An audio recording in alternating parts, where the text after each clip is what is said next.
சிவயோக சீலர் yoga centre. சுயநலமின்றி வாழ்வோம், பிறந்த பிறப்பை உணர்வோம். தலைப்பிலேயே உங்களுக்கு புரிஞ்சிருக்கும் என்ன சொல்ல வரோம் அப்படின்னு. தனக்கு தன் பிரச்சனை மட்டுமே சரியாக வேண்டும். அந்த பிரச்சனைக்கு பலவிதமான வழிகளை மட்டுமே தேடுவார்கள் சிலர். ஆனால் இதையும் தாண்டி ஸ்பிரிச்சுவல் பயணம் ஒன்று இருக்கிறது என்பதை உணராமல் இருப்பார்கள். காரணம், படித்த படிப்பும், படிப்புக்கேற்ற வேலையும், வேலைக்கேற்ற சம்பளமுமே காரணம்.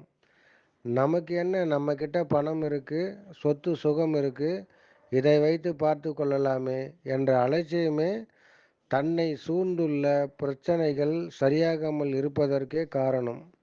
நன்றாக புரிந்து கொள்ளுங்கள் மக்களே.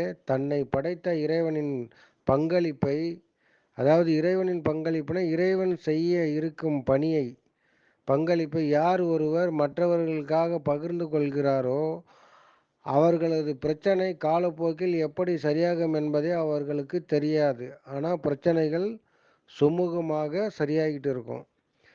இது எனது பயணத்தில் அனுபவப்பட்டு வாழ்ந்து கொண்டிருக்கிறேன். வாழ்ந்து கொண்டிருப்பதையும் என்னை சுற்றி உள்ளவர்கள் பார்த்து கொண்டிருக்கிறார்கள்.